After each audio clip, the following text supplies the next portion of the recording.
हमारी दुनिया रहस्यमयी चीजों से भरी हुई है जिसके बारे में आप और हम अंदाजा भी नहीं लगा सकते। इतना तो तय है कि हम इस धरती की पहली सिविलाइजेशन नहीं है, क्योंकि हमसे पहले भी बहुत लोग और जीव जंतु हमारी धरती पर रह चुके हैं। इसलिए दुनिया भर के वैज्ञानिक हमेशा ही किसी न किसी चीज की खोज में लगे रहते हैं जिसे हजारों और करोड़ों साल पहले की धरती के रहस्य से पर्दा उठा सके।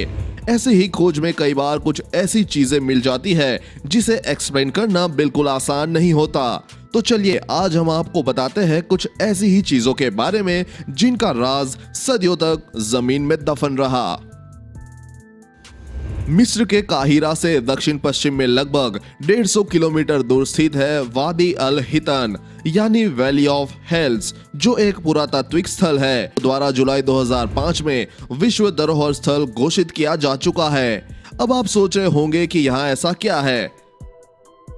जब सहारा रेगिस्तान की रेत हवा के साथ हटती गई तो रेगिस्तान के गर्भ में नीचे दबी कुछ ऐसी चीजें निकलकर सामने आई जिसकी कल्पना किसी ने भी नहीं की थी। दरअसल इस रेगिस्तान के नीचे कई 100 हेल के जीवाश्म मिले। पहली चौंकाने वाली बात थी कि रेगिस्तान में समुद्री जीव की हड्डियां मिलना, यानी ये रेगिस्तान पहले कभी विशाल समुद्र था। लेकिन जब इनकी स्टडी की गई तो दूसरी चौंकाने वाली बात ये सामने आई कि ये हड्डियां कम से कम 40 मिलियन साल पहले की है और एक 65 फुट लंबा हेल का जीवाश्म ऐसा भी मिला जिसके पैर भी थे, यानी ये हेल्स आज की हेल्स की प्रागैतिहासिक पूर्वज थी। यानी इसने इस रहस्य से पर्दा उठा दिया कि हेल का विकास कैसे हुआ और कैसे पैर वाले स्तनपायी जीव बाद में समुद्री हेल में विकसित हुए। यानी आज की डॉल्फिन हेल पहले कभी जमीन पर चलने वाले जीव हुआ करते थे। यहाँ मिलने वाले जीवाश्म की हालत भी दुनिया में मिले अन्य जीवाश्म से काफी अच्छी रहती है। यहाँ सिर्फ हेल के ही नहीं बल्कि अन्य जैसे कि मगरमच्छ और कछुए के जीवाश्म भी पाए जाते हैं। सबसे पहली बार यहाँ साल 1902 में हेल का जीवाश्म पाया गया था। साल 1968 में अमेरिकन साइंटिस्ट को डेल्टा यूटा से 43 मील की दूरी पर ट्राइलोबाइट को ऐसे जीवाश्म मिले जिसने दुनिया भर के साइंटिस्ट को हैरत में डाल दिया। ट्राइलोबाइट विलुप्त प्राणियों की एक श्रेणी है जो समुद्री ऑर्थोपोड जैसे केकड़े और त्रिम से संबंधित थे और करीब 260 से 600 मिलियन साल पहले मौजूद थे। ट्राइलोबाइट जीवाश्म ने साइंटिस्ट को इसलिए हैरत में डाला क्योंकि उसके ऊपर इंसानों के बूट के निशान मिले हैं। इस बूट का साइज करीब अमेरिकी जूते के 13 नंबर का है। उसने जरूर ट्राइलोबाइट को मारने के लिए उसके ऊपर पैर रखा होगा, लेकिन साइंटिस्ट की थ्योरी को माना जाए तो इतने समय पहले किसी इंसान का रहना असंभव है। इंसानों का अस्तित्व 1 से 2 मिलियन साल पुराना ही है और इंसानों ने बूट करीब कुछ हजार साल पहले ही पहनना शुरू किए हैं। तो क्या यह फुटप्रिंट्स किसी दूसरे ग्रह के एस्ट्रोनॉट्स के हो सकते हैं? आपकी क्या राय है? साल 2004 से इंटरनेट पर ऐसी ढेरों फोटोज वायरल होती आई है जिसमें लोगों को विशालकाय इंसान के कंकाल को जमीन से निकालते दिखाया गया था, लेकिन उनमें से लगभग सभी फेक निकली। लेकिन मूल अमेरिकी जनजातियों के अनुसार बहुत पहले कुछ मनुष्यों की रेस ऐसी थी जो आम आदमियों की तुलना में बहुत लंबे और मजबूत थे। ऐसा कहा जाता है कि नेवाड़े में लाल बाल वाले 12 फीट लंबे इंसान रहा करते थे।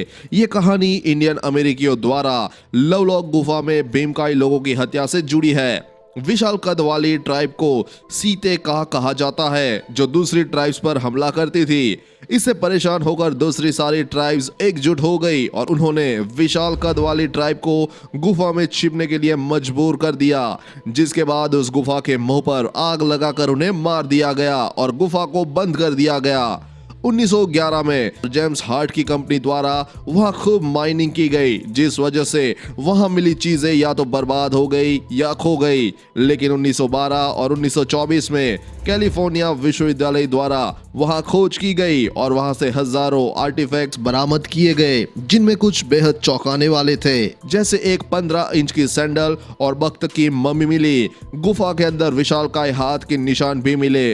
जब 1931 में इस गुफा में दोबारा खोज की गई तब एक मानव जबड़ा मिला जो कि किसी आम इंसान की जबड़े की तुलना में काफी बड़ा था। इसके अलावा 2 लाल बाल वाले मानव की मम्मी भी मिली जिनकी लंबाई 8.5 व 10 फीट थी। लेकिन आज के साइंटिस्ट इसको किसी प्रकार की कॉन्स्पिरेसी मानते हैं। इस पर आपका क्या मानना है? कमेंट करके जरूर बताएं। साल 2009 में एक निर्माण दल इंग्लैंड के डॉरसेट में एक नई सड़क बनाने में व्यस्त था, लेकिन तभी खुदाई के दौरान उन्हें वहां ऐसी चीज मिली कि देखकर सब दंग रह गए।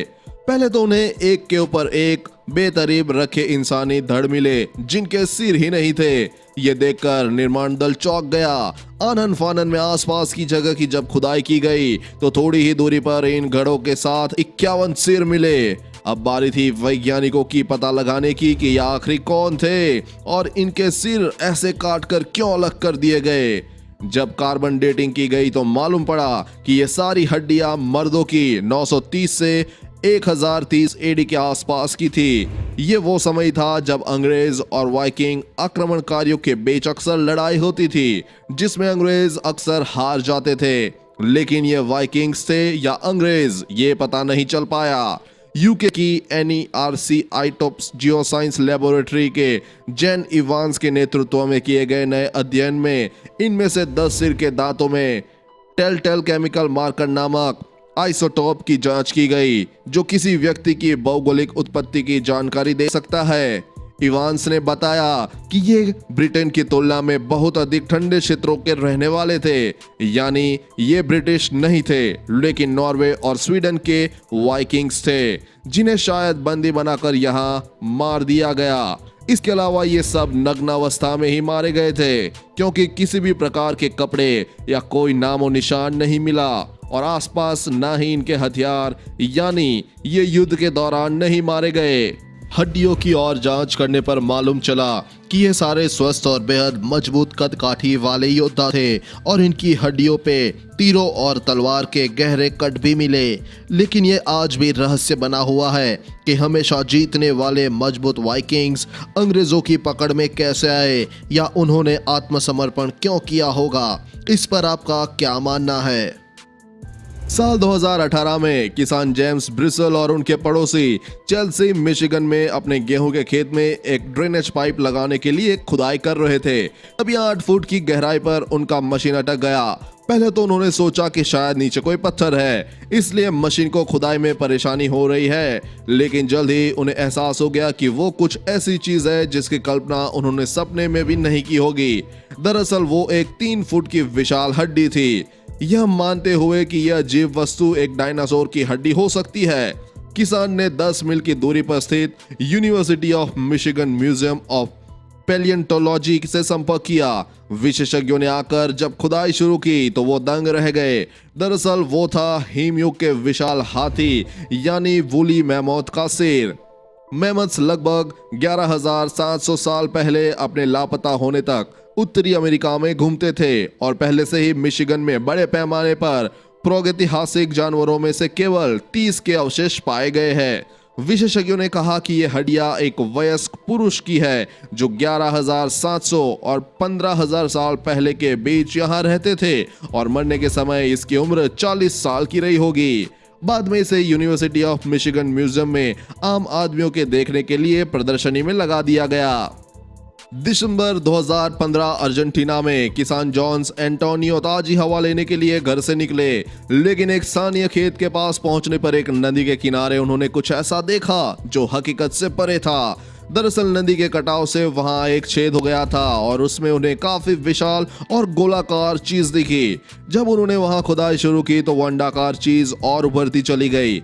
विशेषज्ञों के मुताबिक ये 3 फीट लंबी चीज एक प्रागैतिहासिक आर्माडिलो का खोल था, जो आज के मुकाबले काफी विशाल होते थे और 20,000 साल पहले इस धरती पर विचरण करते थे। यह खोज दुर्लभ साबित हुई, लेकिन फिर से अर्जेंटीना में ही इस साल 2020 में एक गाय चराने के दौरान एक किसान को ऐसा कब्रिस्तान मिला जिसमें वॉक्सवैगन बीटल कार के आ गए 1 या 2 नहीं बल्कि 4 आर्माडिलो के जीवाश्म मिले। एक सूखे हुए नदी के किनारे ये अवशेष मिले। पहली बार में केवल 2 को देखा गया था, लेकिन खुदाई करने पर 2 और पाए गए। विशेषज्ञों के मुताबिक ऐसा पहली बार हुआ जब एक ही साइट पर इस तरह के 4 जानवर पाए गए हैं। इंटरनेट पर एक वीडियो काफी समय तक वायरल रही जिसमें एक छोटे आकार के एलियन को स्पेस सूट पहने एक बॉक्स के अंदर रखे देखा जा सकता था और बताया गया कि ये बॉक्स सार्जेंट लेन मैकडैन द्वारा 5 अक्टूबर 1948 को क्लार्क विले कैटकी को मिला था। बॉक्स पर चिपके टॉप सीक्रेट्स लेटर के अनुसार 1948 में अमेरिकी वायुसेना द्वारा एक छोटे आकार के यूएफओ को मार गिराया गया जो क्लार्क्सविले केटकी के पास जाकर दुर्घटनाग्रस्त हो गया। उसके मलबे इकट्ठा करके 86 बॉक्स में राइट पैटरसन एयरफोर्स बेस की गुप्त शाखा में प्रोजेक्ट साइन के तहत जमा कर दिया गया। रिकॉर्ड के अनुसार 86 ऐसे बॉक्स तो वहां से बाद में हटा दिए गए, लेकिन बॉक्स नंबर 24 रास्ते में ही कहीं गायब हो गया जो सार्जेंट लेन मैकडेन को मिला। लेकिन हम अपने दर्शकों को बता दें कि ये कहानी पूरी झूठी है और जब हमने इसकी पड़ताल की तो मालूम चला कि ये प्रॉप किसी आर्टिस्ट द्वारा बनाया गया था। स्पेस सूट और जहाज के पुर्जे उसने कार्डबोर्ड की मदद से बनाए थे जिस पर पीवीए गोत की परत चढ़ाकर इसे एक धातु की लुक देने के लिए बहुत सारे धातु और गैर धातु रंग के पेंट किए गए थे। ये कहानी फेक निकली, लेकिन आप ये मत समझिए कि मैं इनके वजूद से इनकार कर रहा हूँ। बस किसी चीज को आंख बंद करके शेयर करने से पहले उसकी सच्चाई जान लेना बेहतर होगा। उम्मीद है आपको हमारी ये वीडियो पसंद आई होगी। आज की पोस्ट में बस इतना ही और ऐसी ही वीडियो को देखने के लिए बने रहिए हमारे साथ। धन्यवाद।